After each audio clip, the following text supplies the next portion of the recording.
Just ahead on Black Issues Forum, Elizabeth City residents fight back after the DA declared the shooting death of Andrew Brown Jr. was justified. Mecklenburg County officials hold back funding and demand a better plan to improve student performance, and a bill to wrap rules around the teaching of race and history is on its way to the Senate. Join us in the conversation.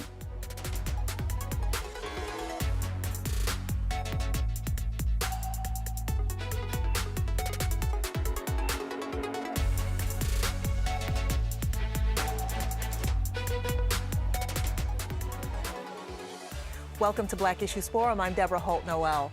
This week, Pasquotank County District Attorney Andrew Womble declared the April 21st shooting death of Andrew Brown Jr. by sheriff's deputies in Elizabeth City was justified.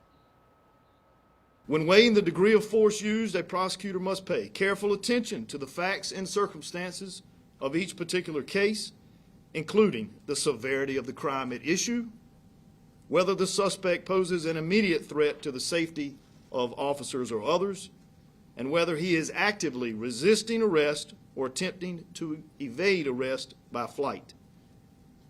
Using these parameters, I find that the facts of this case clearly illustrate the officers who used deadly force on Andrew Brown Jr. did so reasonably and only when a violent felon used a deadly weapon to place their lives in danger. The family members of Andrew Brown Jr. and many in the community are very upset over this decision, and additional actions are being planned in response. Let's start talking with our guest today, Kerwin Pittman, a community activist, and Jesse McCoy, supervising attorney for the Duke Law Civil Justice Clinic. Thank you, gentlemen, for being here. Kerwin, you have been protesting with community members in Elizabeth City from the beginning. And with the release of the full 45 seconds of footage and now the DA's decision, how are people feeling? So people are frustrated, particularly in this community. This community are tired. And so this particular case shine light and injustice on this particular incident, but it's been a lot of incidents that didn't get the light of day or the publicity that has happened in this community. So they are used to corruption on many different levels and institutions in this town. And it's just a sad thing to see these murders continuously happen, and yet state-sanctioned violence is justified against in the Black and brown communities when we know is not justifiable. Now, you mentioned additional incidents. What are you talking about? Can you share any of those? So it has been particularly a lot of police brutality cases, a lot of cover-ups, a lot of corruption cases to where law enforcement in this particular town has been taking money, seizing different assets from individuals and not going through the correct process and giving individuals their due process. So when I say corruption, I mean this particular town and county is deeply entrenched in racist tenets principles, but also deeply entrenched in corruption in the criminal justice system. And those are strong accusations. So are you taking legal action to address those accusations? So right now we're currently down here on the ground helping individuals organize, strategize, and then we will be mobilizing and moving forward with several actions, particularly pertaining to some of these corruptions in some of these cases. Thank you. And Jesse, can you help to explain the DA's reasoning in the Andrew Brown Jr. case? How could he have come to this conclusion that the shooting was justified? Well, that's a very good question. I'm not sure I have an answer for that. What I will say is the DA's job is supposed to be to weigh whether or not there is sufficient probable cause to support criminal charges. And at least from the portion of the video that was released, I don't know that we necessarily see it. What we were told was that there was some kind of deadly weapon that was used against police, but from what we see in the video, we see roughly about 5 officers with machine guns jumping out of a truck, running up on a car, not announcing themselves, and the car trying to get away. I just want to make it abundantly clear, it is not lawful for police officers to shoot someone just because they are fleeing. That was something that was brought up for some strange reason in the DA's address, and I'm not really sure why that communication was put out there. But it looks like Mr. Brown is trying to drive away, and when in driving away and trying to flee, they open fire on Mr. Brown. And we do know from at least one autopsy so far that he was shot in the back of the head, which would also indicate that there was an attempt to depart. So I'm not really sure where he's coming from. I think he's trying to argue that the vehicle was the deadly weapon that was being used, but I just don't see that from the video. Well, Kerwin, you all have, it may not be from you all, but a boycott of businesses has been called. What's been your role in that, and what do you think the effectiveness of doing that? How do you actually expect to make an impact with a boycott? So particularly my role has been behind the scenes, more of a supportive role, because I wanted to uplift and center the voices, particularly in this community.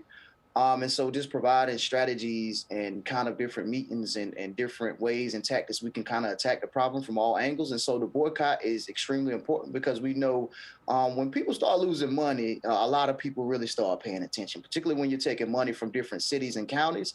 And so this boycott will be extremely effective because as of right now, the protesters alone has cost the city over $300,000, and we know this is a small community with a small budget.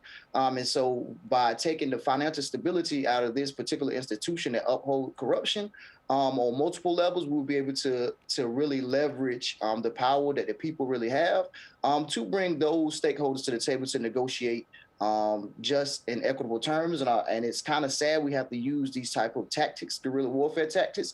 But to be honest, we're dealing with a system that don't play off of principles. And so we got to take our tactics and really strategize off of a whole different playbook. So I think it will be extremely effective. And it will bring equal stakeholders to the table to really address the problem and root out the biases within this community. Now, Jesse, because the DA has made his decision, what recourse does the family or anyone have at this point, now that the deputies are legally blameless?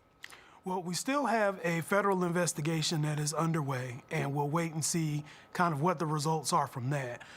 The family does have the ability to also file a lawsuit, but again, those lawsuits can be very tricky, particularly if this is an area that is governed by any kind of sovereign immunity. It can be very tricky and not necessarily a guarantee for a good outcome. What I would also say is normally in these circumstances, what happens is a DA, particularly who is embedded with an office in the sheriff's department, would understand some of the conflict there and get a special prosecutor to come in and do the investigation. Clearly, that's something that the governor's office has asked for. It seems that he has no intention of doing that, which only clouds more of the transparency that we need for a criminal justice system to operate effectively. Well, Jesse McCoy, Kerwin Pittman, thank you so much for being here and sharing your views on this issue. Thank you for having me. Thank you for having us. In Mecklenburg County, the Board of County Commissioners, church leaders, and others in the community have taken a stand for public school education. They have demanded that $56 million of the Charlotte-Mecklenburg school budget be withheld until the school system creates better education plans for minority students. For more on their reasoning, I'd like to welcome Mecklenburg County Commissioner George Dunlap and Councilman-at-Large Braxton Winston. Thank you, gentlemen, for being here. I want to open with you, Commissioner Dunlap. One of your demands is for a stronger strategic plan with some indicators on it. The Charlotte-Mecklenburg school system has said that they have issued a strategic plan, and in fact, that they have said that they have answered a number of questions in a frequently asked questions document. What do you say about that document and about their answer regarding a strategic plan? Well, I think it will be clear to the community if you simply go out on the internet and look at what they call their strategic plan. What we're asking for is a plan that has metrics in it, that says what they're trying to achieve, how they plan to do it, and we want indicators to tell us what the progress is toward meeting whatever goals and objectives they are. You know, the thing that really concerned me about this is when we made this request, they immediately went on the defense. What they don't understand is that if they have something that the county commission can buy into, then that helps us support their plan by being able to say, this is what it takes to achieve these objectives. Right now, what they're doing is they're saying, well, it's not our job to ask. Not your job to ask. Councilman Winston, I would like to ask you, do you understand the points of view of both the commissioners and the Charlotte-Mecklenburg school system? Where's the common ground? Do you know? Oh, well, absolutely. Well, I'm hoping that we as a city, from the city of Charlotte perspective, one thing that we're doing right now is going through a comprehensive planning process ourselves. While this is primarily a land use process, an important part of this is employing growth strategies that, as Commissioner Dunlap said, are measurable, and we can work with our counterparts over at the county, over at CMS and other entities of government to align those strategic plans so that they are working together.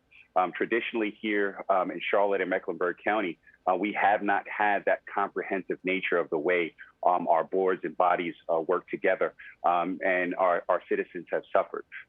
So I think this is part of the sausage making, that often gets done behind closed doors. But I think there's been a commitment on behalf of electeds and the constituency at large to do some of this work more out in the open. I think this is kind of what you're seeing. I don't know if Commissioner Dunlap would agree or disagree with that. Is that how you see it, Commissioner Dunlap? Well, part of it is because the community is really interested in what takes place. I think people are tired of hearing the excuses. Now is not the time. We just come out of the pandemic. We're talking about systemic issues that have occurred over a period of time. And so as people keep looking at the progress that's being made, they keep asking the question, how many years must children wait? Research suggests that when a child is behind 3 years consecutively, they never catch up. I think this is what we see when we see a lot of the people who are rioting and a lot of the discourse that's happening in our community. It's that level of frustration. Some people will remember that a few years ago, there was a study done that said that in terms of upward mobility, if you live in Mecklenburg County, we are 50 out of 50 counties, communities that were studied. Well, the way to get out of this situation, the way to move up is to get an education. And so collectively, I think our community is saying it's time to do that. Absolutely, and we would love to have heard from the school system. We did try repeatedly to reach out to Charlotte-Mecklenburg system and to the superintendent, but we have not received any response. So we would love to know. Let me just say this. And so I don't know what strategy there is, but they were invited to come before the Black Political Caucus. They chose not to. They were invited to be on a radio show that is non-controversial. They decided to decline that. They were invited to appear with a forum with the Charlotte Post. They declined that. And now you're telling me they decline you. So why is it that they can't appear and answer the questions that are being raised in our community? Well, I certainly can't answer that question, but Commissioner Winston, if the commissioners in the school system cannot see eye to eye, it sounds like perhaps behind the scenes there is some work to try to get people on the same page with understanding that the community and the commissioners have a say, and that the school board, or rather the CMS system, also has a say, and that they should work together. It seems like that might be happening behind the scenes, but if that doesn't happen, what's left for the students? Where do the children land here? Well, I think you're bringing up a bigger point here, and I'm going to bring out the big C word in terms of consolidation. When I first got elected, in one of my first meetings, I said, Mayberry might be set in North Carolina, but Charlotte and Mecklenburg County, we're no Mayberry. And it's high time that we look at our systems of governance and see, hey, maybe what was working in the past, over the past 100 years, are not models that we need to depend on for the next 100 years.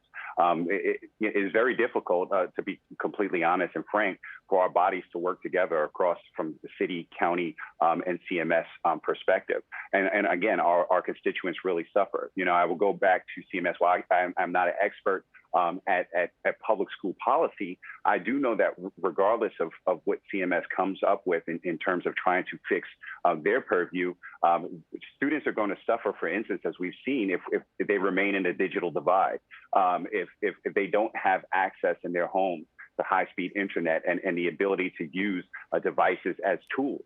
And that's not something that the school board can necessarily control. If students can't walk safely from their homes to schools, that's going to be an impediment to them getting their education. And again, those are going to affect our results. But again, if we are not working together across all three bodies to solve these problems that fall within and then outside of our particular jurisdictions, these problems are going to continue to persist, as Commissioner Dunlap stated earlier. And I hopefully this comprehensive planning process that we're embarking on from a city perspective can help to bring our colleagues along. Great, with great hope it does, because no child should have to stand still and wait for adults to make up their minds. Every single child's education is precious. How does withholding vital funds from schools that are already struggling after a year of COVID help the children? Well, let me just say this. I was on the school board myself from 1995 to 2008, 13 years. It was then that I got on the county commission, and I now chair the county commission. So I've seen budgets for 26 years of CMS. There are former superintendents, African-American as well, who will tell you that we don't have a funding problem, we have a leadership problem. So I want you to understand that the person that the board chose to lead the education system of one of the largest school districts in the country doesn't have educational background. His background is that he is a 4-year graduate in print journalism. So much so that the board had to get a waiver from the state because the state said he didn't meet the criteria. But once again, understanding that leadership is key, understanding that choking off the funding to the school systems, how does that help the kids? So I want you to understand, what we've asked is a plan. They've got sufficient time to present a plan. No funds are being, the school district isn't being defunded. We're simply saying, we're holding this until we get what we're asking for. Which means they can't use it. They can't use those funds. Well, they can't use it. So what you're saying is then it's okay that they choose not to develop a plan. That's not what I'm saying. What I say is that the funding is needed, and apparently, the kids are suffering. So where can the public step in? In the last 15 seconds, where can the public step in? They'll get the funding. Just present the plan. It's simple.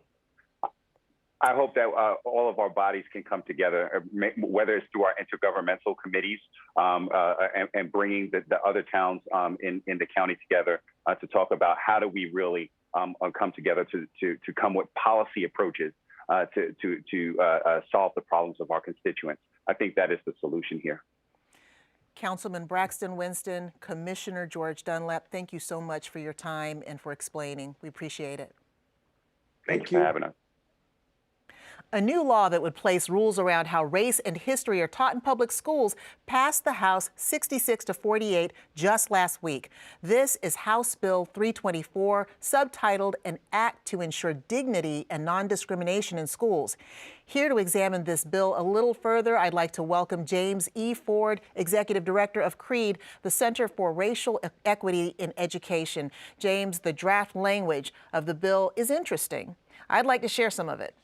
It reads, this is, quote, an act to demonstrate the General Assembly's intent that students, teachers, administrators, and other school employees recognize the equality and rights of all persons, and to prohibit public school units from promoting certain concepts that are contrary to that intent, end quote. So what are those certain concepts? Well, they name them. And they include, for example, compelling students, teachers, et cetera, to profess belief in the idea that one race or sex is inherently superior to another, that any individual is inherently racist, sexist, or oppressive, whether consciously or unconsciously, and it also prohibits promotion of these concepts, which includes providing reading lists, trainings, workshops, contracting with speakers, etc. So James, when we talk about teaching an inclusive history, would any of these things be permissible in your sight? Yeah, so first of all, thanks for having me. And secondly, the short answer to that is I don't really know. And I think that that's ultimately the point, is that for teachers, they would be forced to second guess and think twice about things that were formerly unquestionable because they'd be embedded in the standard course of study. I think it's important to recognize that a lot of this is a reaction to the recently adopted social studies standards that have called for a more inclusive set of teaching standards. But it makes it really difficult to understand whether things like the Naturalization Act of 1790 that prohibited citizenship for anyone who was not a white man of good character, or for teaching about the FBI counterintelligence program that tried to prevent the rise of a Black Messiah, for instance, or residential schools that broke up Indian families and attempted to kill the Indian and save the man. How can you teach concepts like that and still honor this draft bill? It's tough, especially when those concepts are not really debatable. So this is not about facts. It appears to be about feelings, and it's really a straw man fallacy at the end of the day. Well, it seems I think your perspective is very interesting, because it seems as though when you're referencing inherently unequal, superior, or inferior, you're talking about rules and policies in our nation that apply to the inherent inferiority of minorities. But this bill appears to be protecting people who would be accused of being inherently or claiming inherent superiority. So I see the conflict. Yeah, it just raises a lot of questions for me about who is really subjected to indignity and discrimination in our school system, right? When you look at the data, it's disproportionately students of color who are suspended for the same things as other kids, who are under-enrolled in honors and AP courses, who are under-identified for gifted and talented, over-identified for judgmental disabilities, who experience use of force, get piped into the juvenile justice system. So that's a very different picture when you look at that. And so this feels to me what Dr. King called, quote unquote, the so-called white backlash. As a thinking person, you can't look at Section 1, Part C, and subsection 7 and see that you can't teach a concept that questions whether the United States is truly a meritocracy or whether it's racist and sexist. When you look at the indignities that people of color suffer in every aspect of life, then one must conclude that, oh, well, then it must be people of color, right? Because it surely can't be the system. This legislation prohibits that from being even questioned. And so it's not about freedom of thought or intellectual honesty. That's masquerading. It's actually gaslighting. And teachers can't look kids in the face and tell them fat meat ain't greasy. But that's what this legislation attempts to force them to do. Interestingly enough, in the bill, that expression, intellectual honesty, is named, and it says that this is to acknowledge the right of others to express differing opinions and foster and defend intellectual honesty. So that's what the bill wants to do. Let's move on. Let me ask you, do you think this has anything to do with the 1619 project? I think that they're related. I think that they are branches that emerge from the same bitter root and ultimately treat. There is a culture of war, right, that has been afoot for a while. And, one can't look at the 1619 project, this catch-all phrase that's been used as critical race theory, or even, frankly, the most recent denial of tenure at UNC Chapel Hill to Nicole Hannah-Jones, the author, and sort of innovator of the 1619 project, and not feel that they're connected. The ability to tell the story truly exemplifies the phrase that the pen is mightier than the sword. And folks recognize that. And I feel like this is just an outgrowth of that concept. How can people maintain their personal dignity when the full truth about American history is taught? I mean, you're a former teacher. How do you protect everyone's dignity? Yeah, because I was always a believer that, everyone deserves to learn about themselves, and we all come from great people. So folks got to learn how to develop positive racial identities. And that doesn't just include Black and brown folk, that's white folk too, right? People got to learn how to see themselves individually and as groups. in ways that transcend mythologies and pathologies. We've been forced to do it because, most of us didn't learn the full breadth of genius of our experience. A lot of those figures were hidden. White folk kind of have to do the same thing. And let me tell you something, like white kids, they want to be exposed to the truth, right? Racism is taught. It's not, inherent in anybody.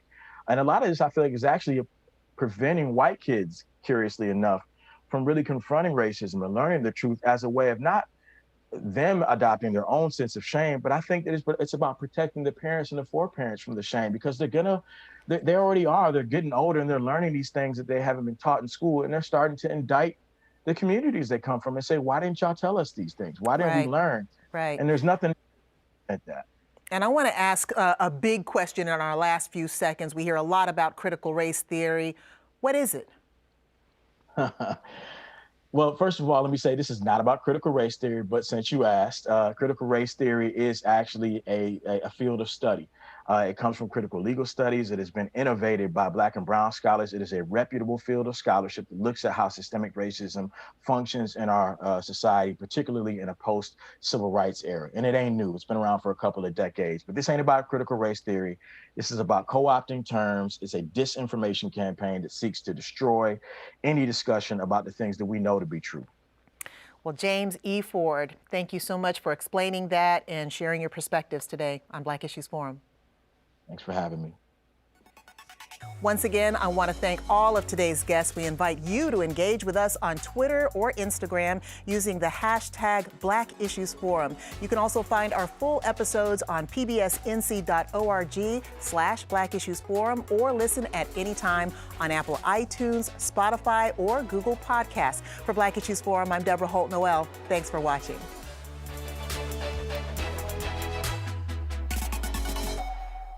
Quality public television is made possible through the financial contributions of viewers like you, who invite you to join them in supporting PBS NC.